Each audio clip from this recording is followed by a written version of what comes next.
Telangana assembly సమావేశాలను live ద్వారా చూద్దాం. And also, and I am spelling it today too, sir. Sir, but the BRS government could not have its way since the then governor, Ms. Sundararajan, had refused to give the assent to Azamabad Industrial Area Bill, which remains pending with the governor's office till now, sir, till now. It is pending there. So the Congress regime in the state seems to be following the footsteps of the earlier BRS government by opting for Hyderabad industrial land transformation policy. Now the question arises, why do I say this? The reason for me saying this, sir, the HILT policy was issued only through a GO, without legislative or statutory backing, and though the Article 162 of the Constitution, sir. So the government also relied upon its administrative control over industrial land and industrial development agencies such as TGISE, while such administrative control permits management and regulation of industrial estates. It does not extend to altering land use classification that are fixed under statutory approved master plan. Any change in land use must necessarily follow the procedure prescribed under the applicable planning status. This is very important, sir. Under Hyderabad statutory planning law, any change in land use requires prior amendment of master plan after public notice and approval. The HILT policy, being an executive measure, allows consideration of industrial land conversion without expressly requiring compliance with the statutory safeguards, making it legally vulnerable, I would say, sir. Sir, now the fifth point. The serious defect in the policy lies in the imposition of a development impact fee through administrative decision. The fee has no statutory basis, no rule-making support, no transparent mechanism governing its assessment or utilization. This exposes the fee structure to challenge as arbitrary violative of Article 14 of Constitution of India, sir. Sir, going further ahead, the sixth point.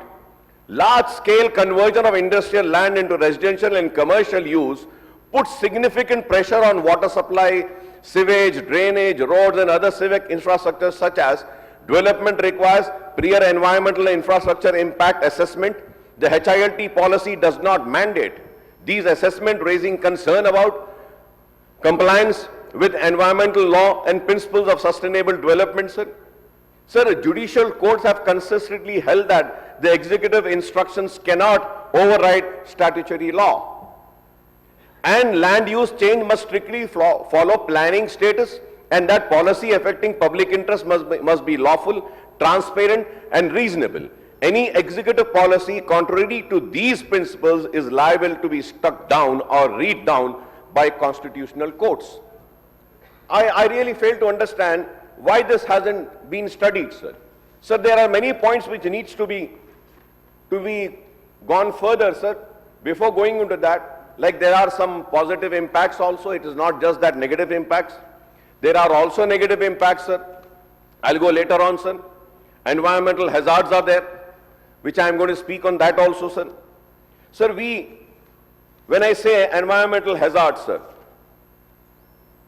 when I say environmental hazard, I would like to just quote one thing, sir, which the developed world follows. Sir, one is brownfield versus greenfield. What is brownfield? Sir, industrial land under a brownfield refers to previously developed or abandoned sites like old factories, gas stations or mills that are underutilized and may have potential or actual contamination, making them suitable for redevelopment into new industrial, commercial or mixed use properties, often with existing infrastructure and strategic urban locations but requiring environmental cleanup.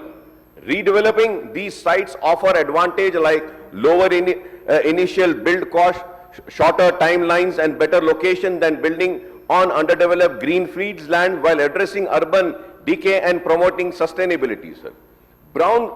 Brownfield previously developed potentially contaminated land areas, sir. Green